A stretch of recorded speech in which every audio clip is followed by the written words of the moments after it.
Good morning and welcome. I'm Frances Gow, and I am a member of the Board of Governors of the City Club of Chicago. Since its founding in 1903, the City Club of Chicago has been the premier public affairs forum in Chicago. Today, we are proud to present Michelle Morales. Michelle Morales is the president of the Woods Fund Chicago. She is a first-generation U.S.-born Puerto Rican. Prior to the Woods Fund, she led the Illinois chapter of the Mikva Challenge, an organization that leads the field of civics by developing young people to become civically engaged and creating space for their civic participation and leadership. Michelle's background has been in the field of alternative education, focusing on and advocating for educational justice, first as a teacher at an alternative high school in Chicago's Humboldt Park, and then as associate director at the Alternative Schools Network. In addition, she was an active community organizer for 16 years in Chicago's Puerto Rican community. Michelle received a BA from DePaul University, a master's in special education from UIC, and a master's in educational leadership from Northeastern Illinois University. She is a fellow of Leadership Greater Chicago and had the honor of participating in the inaugural cohort of Cultivate, a woman of color leadership program developed by Woods Fund, Crossroads Fund, Chicago Community Trust, and the Chicago Foundation for Women. Without further ado, welcome, Michelle. Thank you, Frances. And I'm so grateful to be here today with all of you. And thank you, everyone, for taking the time to register to listen to my remarks. I wanted to thank the City Club for having me, and to thank the Woods Fund Board of Directors, the staff of the Woods Fund, former Woods Fund Presidents Grace Ho and Deborah Harrington for supporting me in this role. And today I hope to share with you some of my thoughts on philanthropy, racial equity, and the historic that we're all witnessing. But first, I wanted to start by conducting a land acknowledgement. This acknowledgement demonstrates a commitment to beginning the process of working to dismantle the ongoing legacies of settler colonialism and genocide. As the following land acknowledgement is read, I ask you to dig deeper and to challenge your thinking. I challenge you to find information about the tribes that call your area home, to read a book by a Native author, watch a Native film or documentary, or make a donation to a Native serving organization. Chicago is the traditional homelands of the Council of the Three Fires, the Ottawa, the Ojibwe, and the Potawatomi nations. Many other tribes, like the Miami tribe, Ho-Chunk, Menominee, Sauk, and Fox, also call this area home. Located at the intersections of several great waterways, the land naturally became a site of travel and healing for many tribes. American Indians continue to call this area home, and now Chicago is home to the 6th largest urban American Indian community that still practices their heritage, traditions, and care for the land and waterways. Today, Chicago continues to be a place that calls many people from diverse backgrounds to live here. And despite the many changes the city has experienced, both our American Indian and Woods Fund communities see the importance of the land and this place that has always been a home to many diverse backgrounds and perspectives. So I wanted to thank Heather Miller, who's the executive director of the American Indian Center of Chicago, for helping me put the land acknowledgement together. And as Frances said, for those that don't know me, just a little bit more on the background of myself.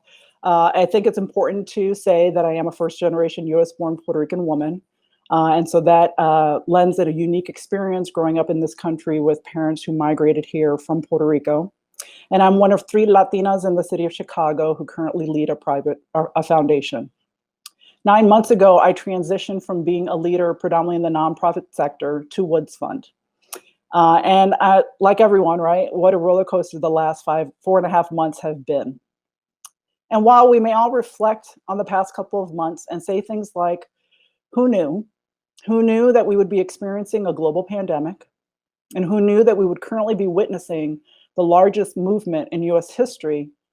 I hope that one thing is for sure, that we all should have been aware and should have expected that the disparities that have been inflicted upon communities of colors for generations would result in the following: that in our state, Black residents account for 70% of COVID deaths, and 46% of the state's COVID infections lie in our Latinx communities. That the consistent murder of Black Americans at the hands of police officers would continue and yet again has brought the reality of racism into the mainstream. I'm not going to use phrases like exposing racism or exposing disparities or anything like that, because I hope by now we have realized that racism is woven into the very fabric of our country. It has always been there and is with us every single day. And so I begin with these examples because I believe they're worth repeating and worth giving space to. And as a nation, we're in a historic inflection point, one where long-standing inequities are being laid bare, so much so that mainstream pundits, the media, celebrities are using phrases like institutional racism, white supremacy, and racial equity. We are witnessing a narrative change, one that has the potential to become embedded in our everyday lexicon and can lead to culture change. But that culture change isn't going to come if we're throwing around these phrases carelessly and without any teeth, as my partner in justice, Angelique Power of the Field Foundation, likes to say. So let's make sure that we're not using the language of racial equity to get back to business as usual, but to actually work in service of racial equity. And before I continue, and while I know that some of you that are participating today know what racial equity means, I thought it'd be helpful to revisit its intent, since the phrase is being used so much so that it's starting to lose its power and its meaning. So, racial equity means creating the societal conditions in which the distribution of resources and opportunities is neither determined nor predicted by race, racial bias, or racial ideology. That the structures, systems, practices, and cultural narratives in society provide true situational fairness and equal opportunity. That there is a democratic commitment to dismantle the false narrative of white supremacy and address the legal, political, social, cultural, and historical contributors to inequity. That families and individuals are able to thrive and flourish in the intersections of all aspects of their identity, including race, religion, gender, orientation, ability, and socioeconomic background. That the most vulnerable communities in our society have access to mechanisms to achieve social mobility and voice in naming their reality, describing how these systems of oppression play out, and developing solutions that draw upon their assets. And finally, that all people, cultures, and identities are equally valued and recognized under the belief that strength comes through diversity and expression in our shared humanity. And if part of racial equity and systems change is to acknowledge the existence of institutional and systemic racism, and not just a surface level acknowledgement, but a deep acknowledgement followed by action to create change, then to ignore the racism and white supremacy embedded in philanthropy is to ignore the pink elephant in the room. Let's remember that the history of philanthropy is not, for the most part, a history of pursuing justice and equity. Currently, over $800 billion are held in assets in foundations across the United States. And if we can have an honest conversation with ourselves, the endowments that sit in foundations are a result of the accumulation of wealth made off the backs of working people and sustained by a tax system that protects the interests of the wealthy above the interests of society. In 2018, charitable gifts added up to $428 billion. Much of this was given away with very little to no transparency or accountability. And as a whole, across the country, foundations face little to no accountability to the communities that they impact with this funding. We must recognize, those of us within and outside of the sector, that philanthropy shares culpability in producing and perpetuating entrenched systemic inequalities. That those same inequalities that have fueled, those are the same inequalities that have fueled the demonstrations and protests that we've been witnessing since Memorial Day, or since Memorial Day weekend. Now, don't get me wrong, there are definitely pockets of foundations doing extraordinary things to disrupt and to hold themselves accountable to the communities that they impact. But as a whole, the sector has to reconcile and reinvent its relationship to power and money. Our sector needs to acknowledge how it benefits from white privilege and commit to actively working to disable it before we can honestly and holistically support racial equity. Will Cordery, in his beautiful article entitled Dear Philanthropy, These Are the Fires of Anti-Black Racism, reminded us that, quote, absent continual vigilance, anti-Blackness and white supremacy will sneak into organizational culture and practices. It shows up in the types of grants that are funded and how those groups must be structured. It shows up in how the work of grantee partners is evaluated and which ones are disproportionately criticized or praised. It shows up in the narrowing the focus of Black-led organizing efforts to specific program and project areas that fit specific and siloed grant-making portfolios. It shows up in the silencing and or removal of foundation staff that speak out against how white supremacy shows up in our philanthropic institutions. It shows up in the shuttering of entire grant-making programs and strategies that center Black people and people of color for the sake of issue-specific approaches, end quote. And it also shows up in the leaders we support. A May 2020 study conducted by Bridgespan and Echoing Green found that organizations led by people of color win less grant money and are trusted less to make decisions about how to spend those funds than groups with white leaders. The authors found that white-led groups had budgets that were 24% larger than those led by people of color. It also found that groups led by Black women receive even less money than those led by Black men or white women. Even when these nonprofits with leaders of color won grants, there were still profound differences. The research showed that the unrestricted assets of organizations with leaders of color were 76% smaller than those led by whites. This study also did not include the disparity in social capital, with white leaders often entering their positions with much more social capital than leaders of color. And we all know, or hopefully know, that how much social capital is needed when one has to fundraise for the livelihood of their organization. In our philanthropic practices, we tend to reinforce the white supremacist notions of merit by insisting that leadership exists only if it comes in traditional forms, rather than understanding that it's not really our role to define it. We insist on leaders with college degrees, I'm one of them, and many times multiple degrees, rather than leaders who are the product of their experiences of people facing oppression. And while we may not say these things publicly, these biases live in our applications, in our language of rigor, and in our evaluations frameworks. We live often by the myth that small people of color-led organizations are not ready for larger grants, the type of grants that would allow them to blossom into powerful organizations. And we tend to sustain a painful cycle in which we require organizations to ask for funds, to fill out applications, and to be reviewed. I left the nonprofit sector because I could not keep up with the fundraising game. I found it to be exhausting, triggering, and demoralizing. And there are even more disparities even within the nonprofit sector, with nonprofits dedicated to grassroots organizing receiving even less funds than those that provide direct services. In 2014, which was the most recent year for which this data was available, foundation grants for policy and advocacy work totaled only $2.6 billion throughout the entire country, which was only slightly more than 4% of the total $60.2 billion given that year. So there's nothing wrong with direct services, and often providing direct services is needed, right? Because our communities, the need is so great and our communities need so much. But what I hope we all remember is that much of the direct services and programs that exist because of systemic inequalities, right, that continue to prevail.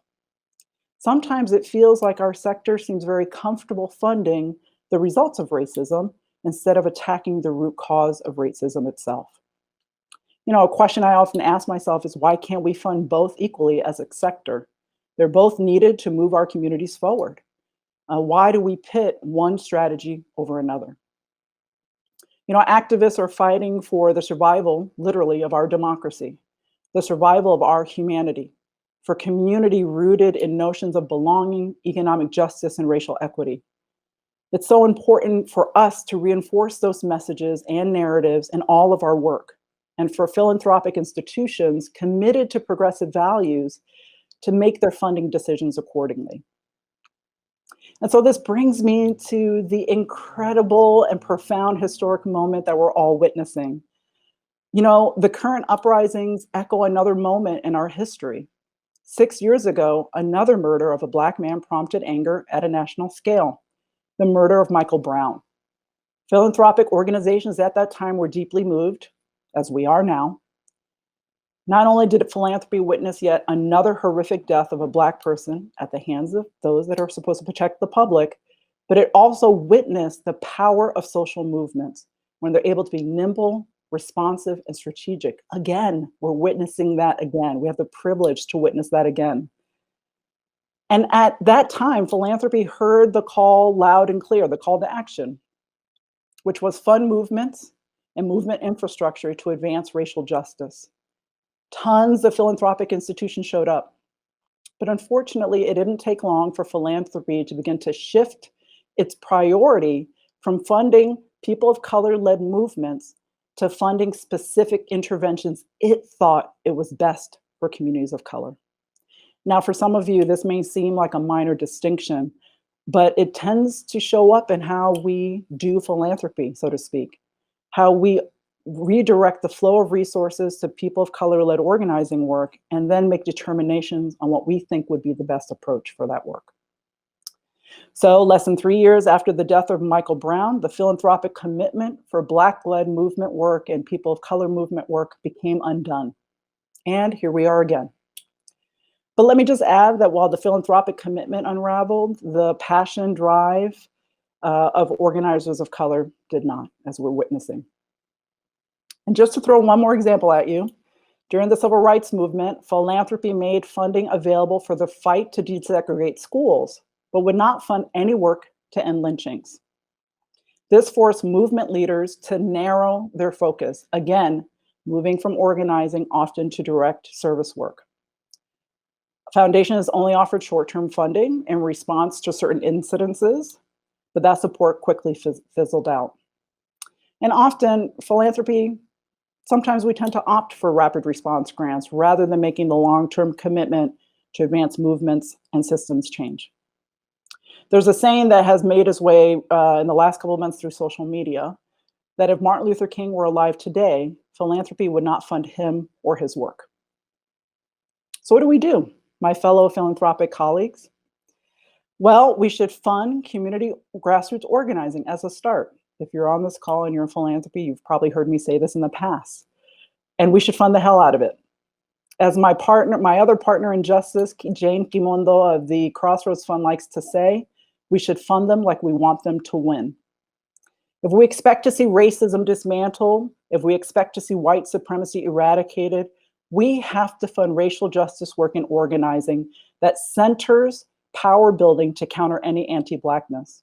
We have to fund racial justice work that centers the lived experiences, leadership, and communities of people of color.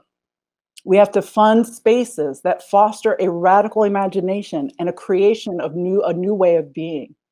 We have to acknowledge that our current way of being, our normal, is built on centuries of systemic and structural racist practices in our society. We have to be ready and willing to dismantle the racism and white supremacy that exists in all of our ranks. If it means that we have to restructure, then let's do it. If it means that we have to rework our portfolio, then let's do it. Let's do the hard work to envision a new future. Because organizers and activists are the true futurists among us. They work every day towards a worldview and a vision that does not exist, and a vision that many of us cannot even wrap our heads around. And we know what they want. They've been demanding over and over again that philanthropy, like I've mentioned, reimagine its relationship to money and power, that we do away with traditional philanthropic practices, that we align ourselves more to community.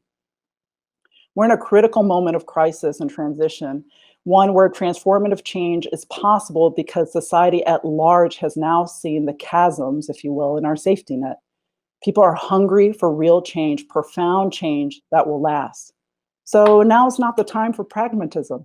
It's the time to think radically, to hold space for ideas that we never once would have considered, to wholly change how we do business. So how do we as a sector use this moment to organize our institutions to align with racial equity, to reimagine, and to do away with tradition and pragmatism? And as for Woods Fund, well, I'm going to offer you some details of our funding. We're a private foundation with an endowment currently of 60 million. Pre-pandemic, it was 65 million. Our wealth came from the telecommunication and coal industries. We are proud to be one of 6 foundations in the city of Chicago that explicitly funds grassroots organizing and public policy advocacy, and we have a portfolio of 65 grantees. Our annual payout is 6%, with about 2.7 million distributed annually in the form of general operating grants. During the pandemic, we increased our payout to 8% to provide emergency funding to grantees with budgets of 1 million or less. And we recently created a movement building fund, which will be a 2-year, $500,000 grant to support movement building in the city of Chicago. But like everybody else, and for those that know me well, know how critical I am of any work that I do, we've got work to do, right? We've heard the calls to action regarding funding more people of color-led organizations at higher amounts and reducing reactionary funding, which is short-term funding and just because a moment has arrived, and to reduce barriers to applying. Currently, our portfolio is made up of 60% people of color-led organizations and 40% white-led. And because it's so important to disaggregate data, in that percentage of people of color-led organizations, Woods Fund supports 15 organizations led by Latinx leaders, 14 organizations led by Black leaders, 6 organizations led by Asian leaders, 2 organizations led by Palestinian Muslim leaders, and 2 organizations that have co-directorships of mixed races. Over the next 2 years, we will increase the number of people of color-led organizations in our portfolio from 60 to 75%, and reduce the number of white-led organizations from 40 to 25%.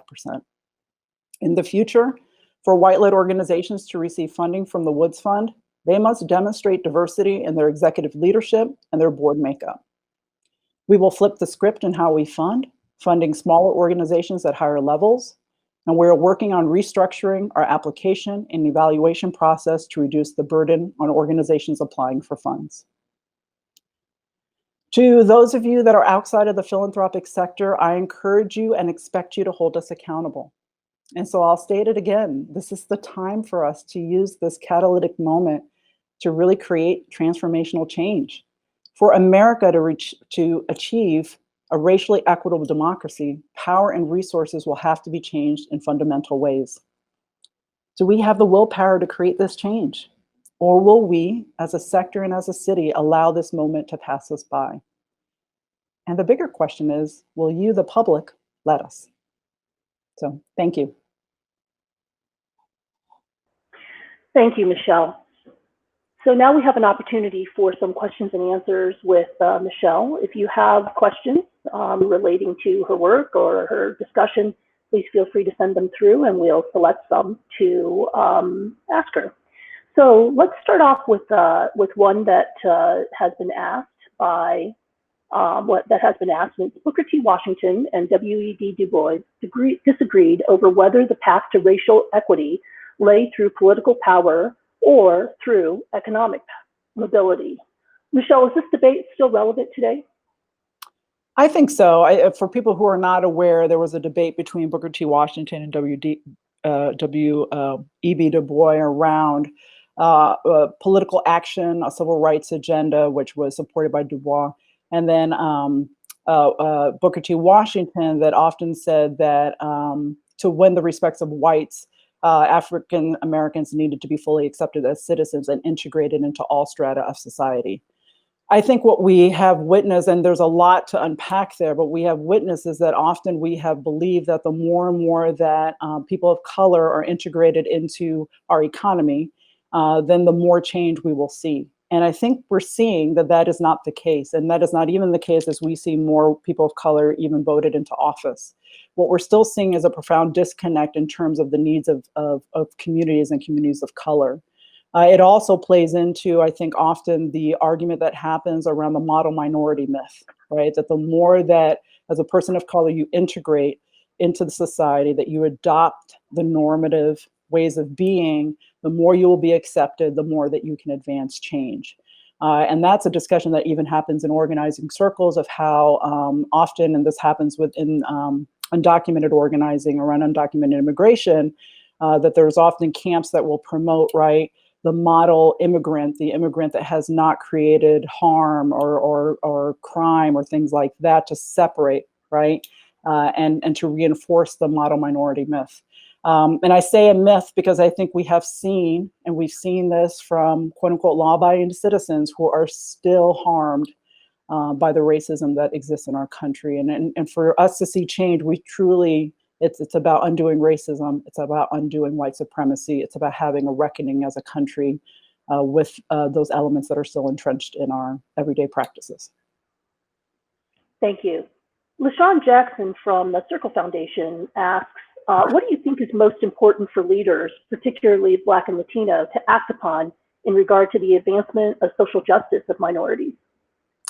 So LaShawn's an old friend of mine. We used to work together in the alternative education system. I think it's a lot. One, it's aligning with community. One thing that I want those that are part of the call today to pay attention to is just because a person of color is in a position of leadership does not necessarily mean they align with community or that they are working in service of community, right? And so for those of us that are leaders of color, how can we make sure that we are more aligned with community, understanding the needs of the communities that we represent, and how to be vocal about those needs? I also hope as well that as leaders of color, we are also paying attention to our own organizations, how we internally embed racial equity, how we make sure that we're applying a racial equity lens internally and not just externally.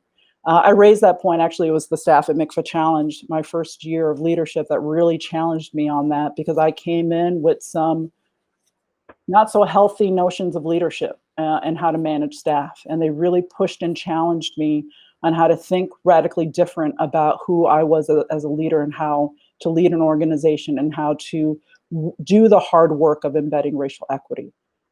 So that's the answer I can think of when I hear that question. Thank you. Catherine Rush, the Executive Director of Partnership for Education to Educate and Advance Kids, writes, to speed up change, how can we create partnerships between Black-led nonprofit organizations and white-led nonprofit organizations that have existing established revenue streams? So partnerships between the two? That's what the person's asking.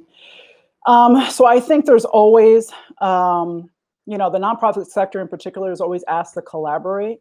And I think that those partnerships are obviously crucial to moving systems change. I'm actually going to put the onus a little bit more on the white-led organizations. For systems change to happen, and some of the things that I talked about in my remarks around eradicating racism and white supremacy, white-led organizations should reach out. White-led organizations should see themselves as allies in the partnership, but should really put front and center people of color and people of color-led organizations. I think that in those type of partnerships, what tends to happen is, again, white-led organizations are given more credit or given more visibility than the Black-led organizations within those partnerships, or there still tends to be a level of tokenizing. So yes, that needs to happen, but it needs to happen from a lens of allyship. And how can white-led organizations work in true partnership with Black-led organizations, and even often maybe even taking the direction of the Black-led organizations and the Black leadership to work in true service of community and people of color. James Parsons from the Princeton Foundation asks, now that you have experience as both a funder and a grantee, can you comment on how grant-making practices might be improved in order to enhance the benefits and impact of philanthropic dollars? Sorry, I'm giggling because there's all these friends asking me questions. Jim was a mentor of mine when I was at Mikva. And more to come too, I'm sure. Yeah, it's been interesting on this side of the fence for sure, and understanding grant making and understanding, the only way I can explain this is I was very struck by the rules that we live by in philanthropy that actually are not rules that have to exist, right? There are certain legal rules that we have to abide by, But by and large, the way we do grant making is up to the foundation. I think that, one of the things that we are going to begin talking about, we're a calendar year, fiscal year at Woods Fund. So in 2021, we're going to start a strategic planning process, and we're going to talk about what would it mean for Woods Fund to completely align with a trust-based philanthropy approach. That's a slightly different approach for philanthropy. It's catching steam in some parts of the city, and a couple of foundations locally completely abide by the principles of that type of philanthropic practices.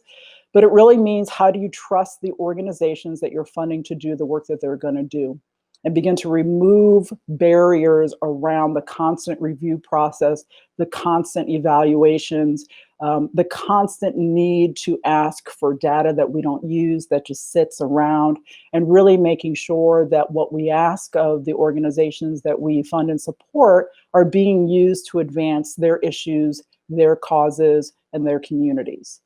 So that's what I've been wrestling with and thinking about and talking to other people about and talking to my team about, is how can we move more so into that space as a foundation. Because I don't come from philanthropy, I just want to get the money out the door as quickly as possible. But now, right, I'm learning about due diligence and things like that, but I'm still trying to push back and understand, well, what is exactly the due diligence that we need? And let's not create an undue amount of due diligence just so that we feel like we're putting measures in place. And often that stems from sometimes a distrust of the organizations that are funded.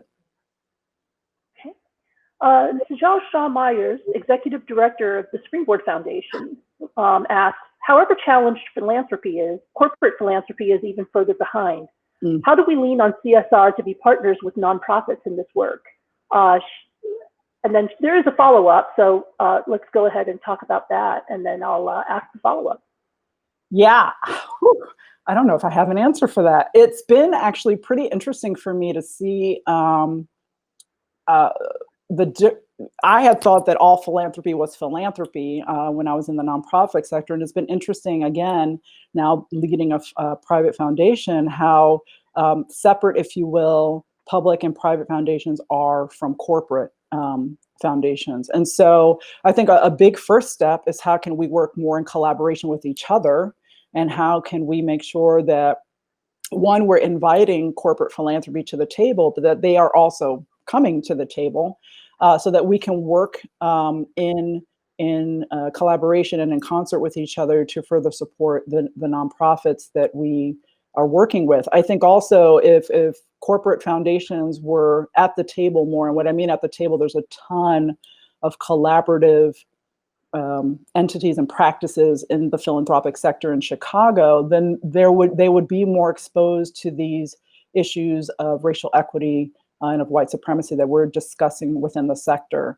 I worry that that they're not a part of those conversations, and that they're not taking that back. But I also think that, corporate Chicago has to reckon as well, just like philanthropy does.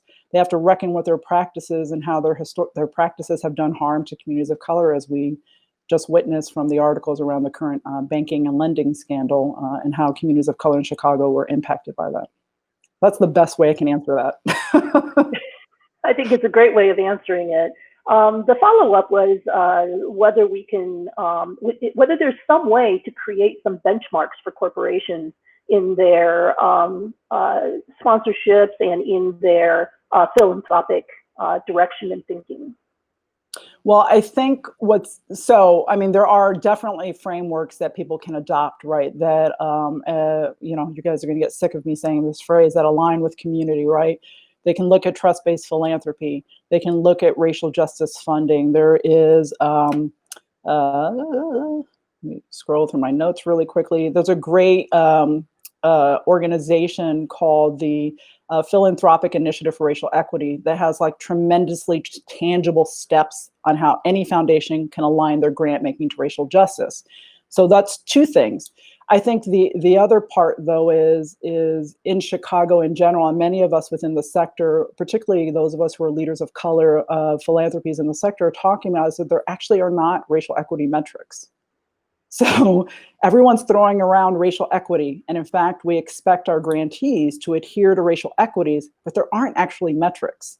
And so we've been talking about how can there be something put in place where not only philanthropy knows that it's supporting initiatives that support racial equity, but that also that we, as I mentioned, are practicing racial equity, that we're adhering and being held accountable to that as well, so that we can start to see how we're moving the needle in systems change. So I think that's another layer of complication, is that as much as racial equity has been thrown around, there's actually no metrics that have been created, particularly in Chicago, to be able to guide some of that work.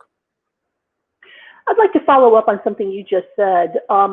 Based on your now really broad experience of many years in education and being a grant-making, now a grant-making with a grant-making entity, but also in other public interest organizations, what is the frequency or typicality of organizations doing this work, turning the internal lens on themselves and saying, are we doing all of the right things inside our organizations to ensure that there is racial equality inside, so that we're not engaging in a major hypocrisy?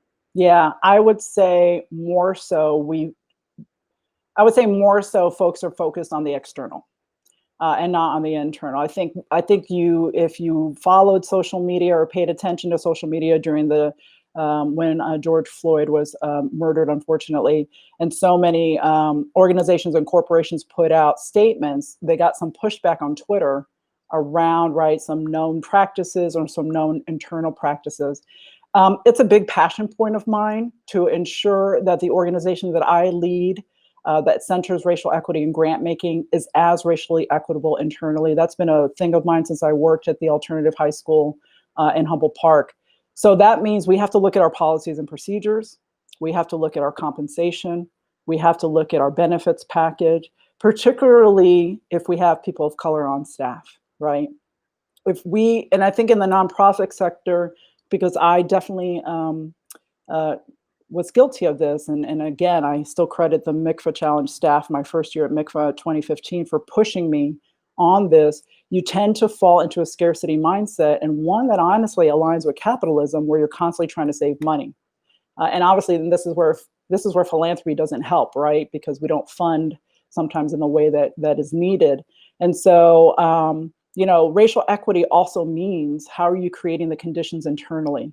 How are you creating policies and procedures that really reflect racial equity? How are you creating a performance review process that reflects racial equity? How are you taking into account how racism has impacted your staff of color?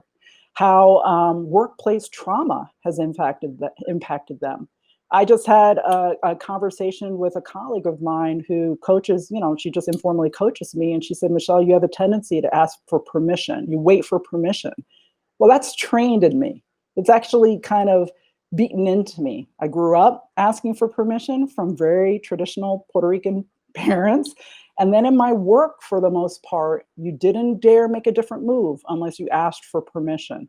And so I think we really have to pay attention to those things and not jump always to accountability. How do we lead with empathy first, understand how historic situations and experiences impact how people work in a workplace, and create workplaces that truly welcome everyone, which also means us reckoning with our own notions of leadership, of skills, of talents, etc. Thank you. Speaking of friends asking you questions, so we have a question from Anne-Marie St. Germain, City Club board member. As you speak today, civil rights giant Representative John Lewis is being eulogized by President Barack Obama, along with others honoring Lewis's legacy. Let's not give up no matter what.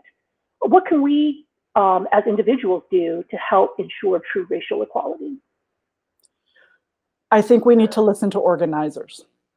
I think that organizers and activists are close to the ground. They, one, are not only embedded in community, but often are representatives of their communities. I think we need to listen to what they're saying, and I think we need to pay attention to what they're demanding and what they're asking for. You know, I think what comes to mind for me is how many people disparaged the phrase defund police. Saw this a lot on social media. A lot of the marketing is all wrong. Their messaging is wrong, without people really digging a little deeper to understand what it meant. When we begin to do that to messages that come from the organizing space, we're already discrediting them. We're already saying that they're unrealistic. We're already saying that that could never happen. We're already applying a cynical lens to, honestly, the world that they're completely reimagining. And so I think we really need to, you know, again, challenge ourselves and really think, like, why are we reacting in that way when we hear some of these messages? I saw it all over social media, like these activists are asking for too much. They're attacking everything. Well, because honestly, they're attacking our normalized way of being. And we have to question and ask ourselves, is that normalized way of being normal? And is it inclusive of everyone? So that's where I would lead. We've been talking about really big picture issues and these very profound ideas about philanthropy. And now I'm going to ask you a question that is much more targeted to individuals. And the question comes from Amelia Garza from Rush University Medical Center. And her question is, what advice would you give to junior level or younger Latinas hoping to succeed in the professional world? Ooh, that could be a whole topic onto itself. I can see we have another hour. So, you know, I think it's a couple of things. One is to know that imposter syndrome is very real. And those of us who are leaders of color struggle with it every day. Yours truly struggles with it every day. I say that because often imposter syndrome can sneak in and make us feel as though we're not worthy and as though we are not good enough. And that is not the case. And it takes a long time to understand sometimes that actually you present a different skill set, you present a different mindset, you may even present a different heart set than those that are around you and what has been accepted as traditional leadership, if you will, or traditional career and skills. I say that because as a Puerto Rican woman, I lead with community first. In fact, I've been critiqued for that. I've been critiqued that I care about my staff too much. I've been critiqued that I care about what my community and communities of color think about the organization that I'm leading. And I think that many of us and other Latinos that I know, we tend to lead with community. We carry it, if you will, on our backs. We think about it constantly. We think about our families. We think about our neighbors, right? Or if we have kids, our kids. But yet we're critiqued for it, right? I've actually been critiqued by white colleagues that I shouldn't think that way because that way gets in the way of strategic thinking. So I encourage you to keep true to who you are. I encourage you to keep true to how you think you should lead. I've learned after 20 years of leading that I trust my gut more than what I trust people say. And if my gut is telling me literally, and I'm not joking, like if I start getting pain in my stomach, that it's something that I'm thinking or a decision I'm about to make isn't right, then it's not right. And it may be counter to what other people would do, and that's okay. And I think that for us to get comfortable with our way of leading, particularly as women of color, that also, though, means like surrounding yourself with other women and other women of color who are either aspiring to become leaders or who are leaders that can mentor you and can offer you coaching, because this work is hard. And you're constantly being challenged in the way that you present yourself and the way that you think, in the strategies that you present forward. And so that you're going to need sort of a tribe of other women and people that can support you through that process. That actually leads right into another question we have, which really I think is a further elaboration of your answer. But Carmen Curet, the executive director of the Chicago Teachers Union Fund, said, "I truly feel you on the asking for permission statements. With only 3 Latinx women in leadership in private foundations, what advice can you offer other Latinx women so they can prepare themselves for future leadership? Yeah, it's so Carmen is one of the 3. So it's myself, Carmen, and Maria Pesquera of the Healthy Communities Fund are the 3 Latinas who lead private foundations. And so, I think as if you're preparing for a position of leadership, it's also really spending time reflecting and reckoning with often the workplace trauma that we've experienced and how it shows up in your day-to-day work. Because it will rear its ugly head in ways that you can't even imagine. Like I said, I've been leading for quite some time now, and I still have a hesitancy to just act like I'm waiting for permission from someone, right, from the invisible someone. And so we really have to do the work, if you will. And again, this is where your tribe, if you will, women can support you around challenging ourselves, right? And hopefully figuring out ways to overcome sort of that embedded workplace trauma and sometimes imposter syndrome that can creep up. This is where, right, my colleague noticed that and pointed it out and challenged me on it. And she reminded me, right, and you need this too, and Carmen needs this. Carmen and I go back and forth about this all the time. You need people to remind you how great you are, to be honest, because the world around us sometimes does not send us those messages and those signals. Sometimes we're getting signals that we're not so great. And because a lot of those signals are embedded with, right, misogyny and racism. And so you need people to remind you what your skill sets are, what you're good at, and what you may not, and what you're not good at, because we don't want to be the type of leaders like we're emperor with no clothes and operating with a false sense of what our skill sets are. But a tribe of women, a tribe of people that can help sort these things out. This tribe also, I will call them, I will text them when I've had a situation that I feel is racist or, or just harmful. And they help me sort it out, because sometimes it becomes so, you just start to think, am I wrong? Did I say something wrong? Did I message something wrong? And often it's not you, it's the situation. It's again, I'm going to keep saying this, just sort of the racism that we live, eat, and breathe. Michelle, fear-mongering is easy and it's capable of being crammed into a soundbite. The ideas that we talk about relative to social equity and racial justice are big ideas and require a lot of discussion. Yeah. How do we and how do organizations that do the type of work that you do combat this the short attention span, frankly, that many people have, that they prefer a soundbite to the types of discussions that we need to engage in? Well, I think first, so right now, right, if we think about organizers, right, and the messages that they're sending forward, it is really often they're the only ones pushing that message out. So one of the things I had said in my remarks is, how can all of us really reconcile with the narratives that are coming out of the organizing space and also help to push those messages out? That's how things become part of a mainstream.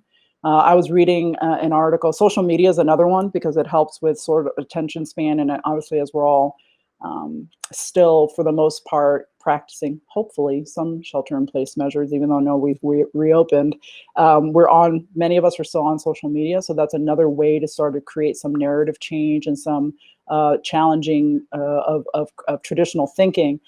I say that because when Trayvon Martin was killed, that was when I read an article, so hopefully I'm not misstating this, but that was when the Black Lives Matters hashtag started to be used. And it, I think, was used, according to the article, like 146,000 times during, the whole news and et cetera around his murder and George Zimmerman. You fast forwarded to the international protests that were occurring over Memorial Day weekend just a couple of months ago, and it was used over, I think, 8 million times, right? So part of this is really challenging ourselves when notions that we've never thought of, that we have a hard time wrestling with, are presented, and instead of pushing it away and saying that's crazy, we have to do some of the work ourselves to dig into it and to really research it and understand what's being asked for. And then the other part is obviously how can we begin as a society to adopt a lot of those narratives. I think obviously, and I don't have a, obviously it'd be great to get in person and talk with people. I think the pandemic obviously complicates things so much more in terms of people getting together and talking these issues out and really getting into shared understanding. But that's kind of what I would start with. Okay. I think we have time for one more question, so here goes. Andrea Durbin of Illinois Collaboration on Youth writes, I read and hear that white allies should follow the lead of people of color, lifting up and amplifying their voices. I also read and hear that white allies should take initiative to speak up and not leave the burden of addressing racism to our colleagues of color. Yep. As a white woman who leads a nonprofit, I struggle to know when to step back and when to step forward. I know I've made mistakes in trying to implement these imperatives. Do you have any advice for white allies? Sure. So I think it's really asking, right, I'm going to use myself as an example, even though I'm not a white person, but I am a person in leadership. And so often, right, when we're at tables, when we're at collaborative tables, I will reach out to partners ahead of time that I know may not have the stature, if you will, of my position. Because I'm also mindful of what my position is, that as a president of a private foundation, and so even though I'm a woman of color, in certain spaces, people will listen to me more than they will maybe a nonprofit leader, maybe a program officer, or a program manager at a nonprofit. And so what I would often do before any sort of conversation or anything like that, what do you need me to back you up on? What do you need me to say? Do I need to lead in a particular area and then turn it over to you?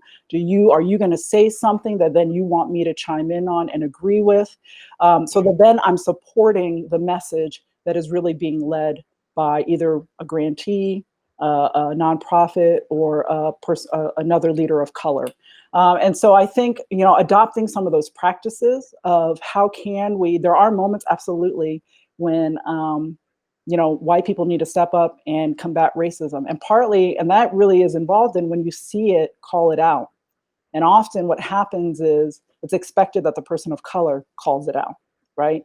So where we need white allies is when you are seeing racist statements being done or practices that are embedded with racism, or a white leader talking over a leader of color or whatever, that you use your whiteness to step in and say, wait a minute, et cetera.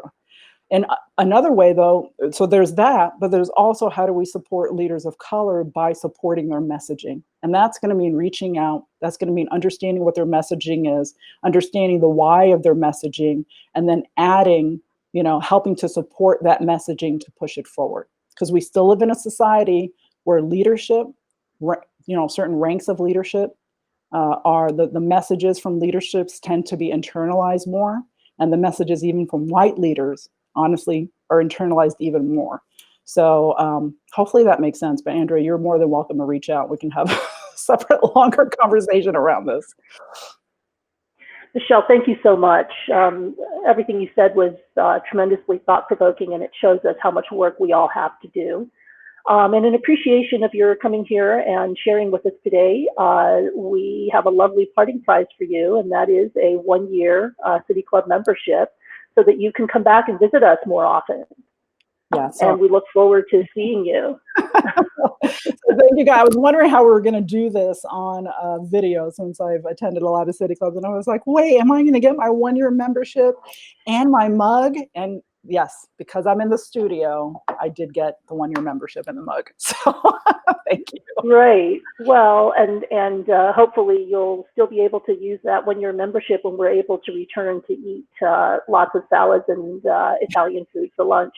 Absolutely. So thank you again. And thank you all for joining us today. Our next announced event is August 12th with Sam Toya, the President and CEO of the Illinois Restaurant Association. And then lastly, as you all know, in this time, it's difficult to put together programs and to generate sponsorships. And so there is an avenue for you, should you wish to donate any amount of money to City Club's work, all of which will be gratefully and happily received.